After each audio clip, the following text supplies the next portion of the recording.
What is going on, guys? We're back with another video, and we are doing another experiment slash what if on Madden 18. I know the game's kind of getting close, but still, most of this stuff probably will carry over. I mean, I don't know. But, of course, we have Duffman, who has suggested a few things in the past. He suggests, what would the league look like if the injury slider was set to max? So now what we're going to do is we're going to do both. Wait, does he mean max? I think he probably means like it's set to max, as in, I don't know why I showed that, whatever. It's set to max as in you get injured a ton. But we have it set on normal and we have it set on regular. So we already know what it's like without them on, but we don't know what it's like with 40. You know, we know what it's like with 0 injuries because we've done that many times in the past. It's pretty much all we do for rebuilds. So let's take a look what the normal league looks like with 40 injury sliders. I also used updated rosters, so maybe we'll get a little insight of what happens in real life next season. I use a different person's rosters. I think these ones are much better as well.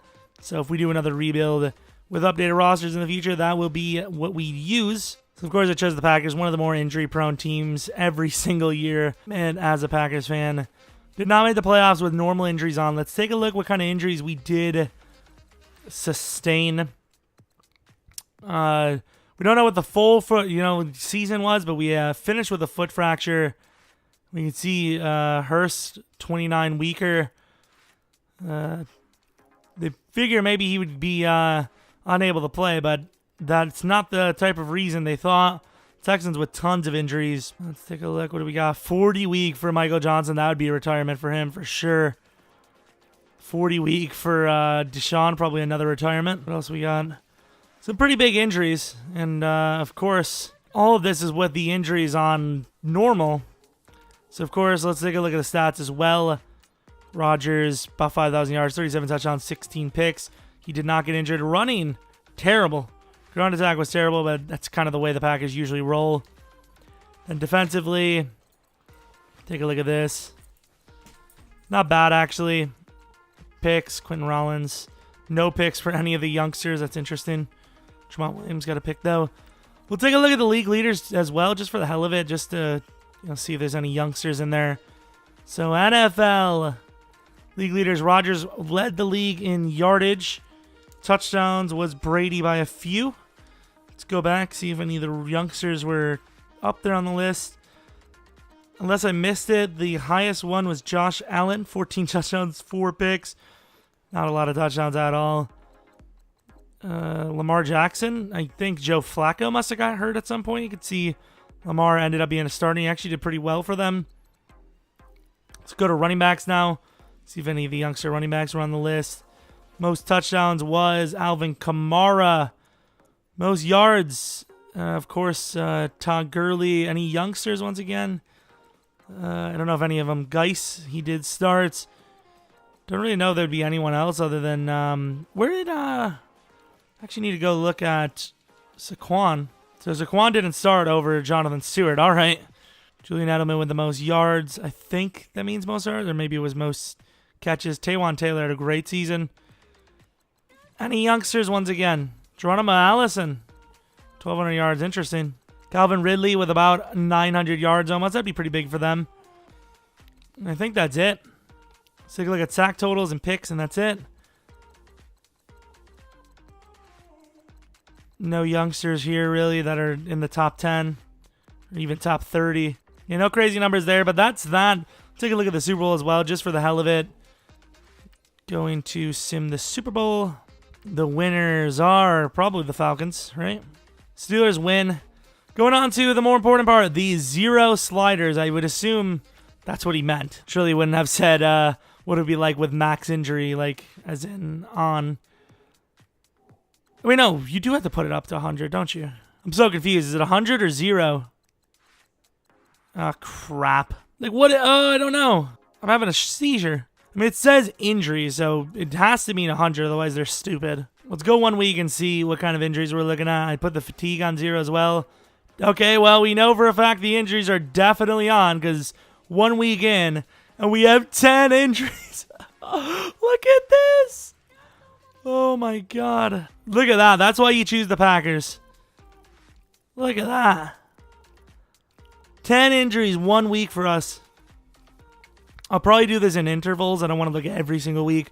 I'll probably look every 4 weeks and see what we're looking at. No other really big injuries for anyone else. Saquon for a few weeks. We had 10 right out the gate. So we could pretty much also assess that the user gains way more injuries in sim than any of the AIs. Look at the list. It's down. Oh my God. Mike Daniels is gone. So a ton of people are returning from injuries, but there's still more injuries to have. Bakhtiari's still healthy. Is Rodgers still going? Can't believe the backup quarterback got hurt. Holy crap, look at this. I've never seen the bar go that far. What a suggestion by Duffman, because this is insane. Look at the different list. I'd be asking for a raise if I was in the NFL as a medic. Every single team has like 15 injuries. I'm really curious to see. So we already get that, we get the idea. A lot of injuries. Let's take a look at what the actual stat line looks like. Does any team even have like a 2,000-yard passer? So we made the playoffs at 11-5. Let's take a look at the injuries, see if everyone's like dead still. So our injuries are ridiculously high still. Devontae was hurt. Look at the league. It is in shambles. I'm just going to go quickly and see if any team looks like they don't have nearly as many injuries as the rest. The Colts so far, which is kind of ironic, seem to be less than normal. Same with the Chargers. Ooh, the Browns are actually kind of okay. 41 weeks. The bar, like every team has like 20 plus injuries. Let's take a look at these stats. So Rodgers definitely got hurt at some point. Kaiser stepped in, did actually pretty well. Aaron Rodgers almost 3,000 yards, 2,500 touchdowns. 2,500 touchdowns, makes sense. 25 touchdowns. Aaron Jones stayed relatively healthy. Geronimo Allison did all right. Sack totals. I don't even know who he is. Shahai. Is that maybe an undrafted free agent that we signed or something? Let's go to league leaders now. So the league leading passer was Matt McGloin with 3,100 yards. Remember when he was on the Raiders and had a couple of decent games? Tom Brady, number 2, with almost 3,000 yards. Pretty similar to Rodgers. Baker Mayfield. I don't even know if he was injured. Let's take a look at his...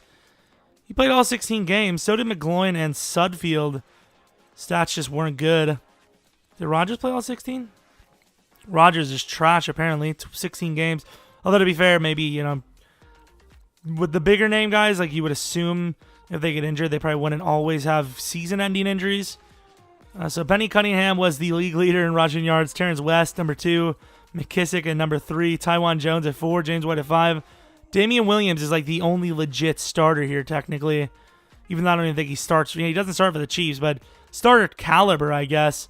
Royce Freeman. Royce Freeman might be the only legit starter, honestly. Receiving, Demarius was pretty solid, ironically, because he has very low injury usually. Braxton Miller had a lot of yards. Des Bryant, kind of ironic because he's injury prone usually. He only missed 2 games and was at 1,000 yards. Pretty solid for those guys, actually. Defense, will there even be a double-digit sacker? Actually, it would be a lot. Deshaun Hill. There's actually some decent players here. You can see their sack totals are a little... I mean, the names are different, but the sack totals are still somewhat high, I suppose. Picks, 5 is the max. Didn't really think about kickers, but they probably wouldn't get injured, right? So Sturgis got injured, but he's like the only one. We'll take a look at who wins the Super Bowl. Of course, the other one, who was it? Who won? It was the Steelers. That's right, Steelers. Did we make it to the... Actually, I wouldn't even know. I don't think we made it to the Super Bowl. Actually, we would have known because this was Super Bowl week. Welcome. The Broncos. The Broncos over the Eagles. How good did they do? So we can definitely see that injuries play a huge factor because the Broncos, and I mean never, they literally never win it. The Broncos at 10-6 win the Super Bowl. I don't know how. But hey, thank you, Duffman, for the great suggestion because this was actually pretty fun. See all those injuries. I know I'm a sick, twisted bastard. But hey, hope you guys enjoyed the video. If you have any suggestions like Duffman here, let me know in the comment section, whether it's, rebuild ideas, challenges, what ifs, experiments. Let me know. New game, anything at all. Hope you guys enjoyed the video. Hope you guys come back for next video. But until next video, see